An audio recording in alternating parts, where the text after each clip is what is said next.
नमस्कार, मी अभिजित पेशकार, माझ्यासोबत Chavan sir, Thorat sir, Pravin Mahajan sir आणि हे सर्व विद्यार्थी जे नीटची एग्जाम खूप प्रामाणिकपणे तयारी करतात, एग्जाम देतात, एक स्वप्न बघून की डॉक्टर बनून समाजाची सेवा करावी, आपल्या आईवडिलांचं नाव मोठं करावं। पण ह्या विद्यार्थ्यांवरती जेव्हा अन्याय होतो तेव्हा त्या अन्यायाविरुद्ध लढण्यासाठी आम्ही ते सगळे जमलेलो आहोत।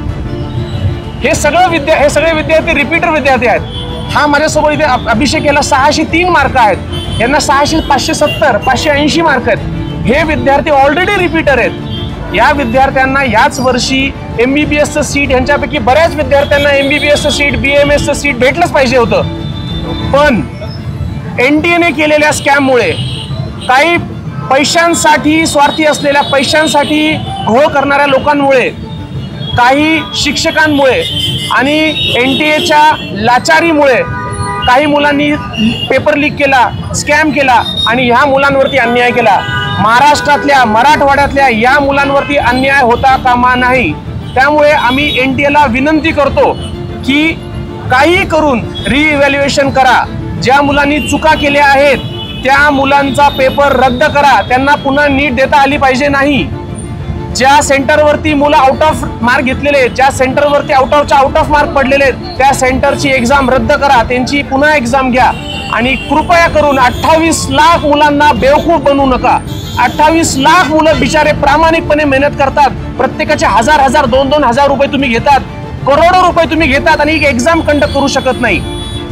तुम्ही 100-200 प्रश्न नीट काढू शकत नाही, तुमच्या प्रश्नांमध्ये चुका आहेत। जो सिलेबस तुम्ही दिला होता त्याच्या बाहेरून प्रश्न आलेले आहेत, मग सिलेबस देता कशाला? तुम्ही दिलेल्या प्रश्नांचे उत्तर चुकीचे आहेत, तुम्ही दिलेली एग्जामची डेट चुकीची आहे, तुम्ही ज्या दिवशी रिझल्ट डिक्लेअर करणार होता ती डेट चुकीची आहे, तुम्ही इलेक्शनच्या दिवशी रिझल्ट लावून टाकलेला आहे। आम्हाला काय मूर्ख समजता का तुम्ही?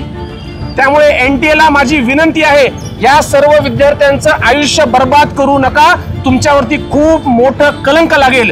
याच्यानंतर NTA कुणी विश्वास ठेवणार नाही।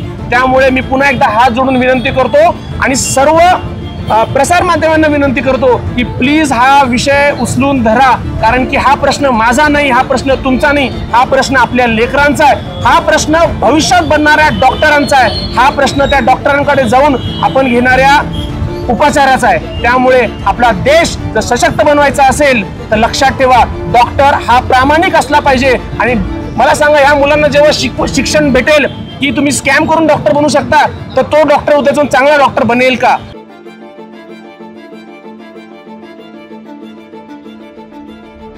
हा प्रश्न आपण स्वतःला विचारण्यासारखा आहे। त्यामुळे मी पुन्हा एकदा विनंती करतो की NTA ने प्रामाणिकपणे रिझल्ट लावावेत।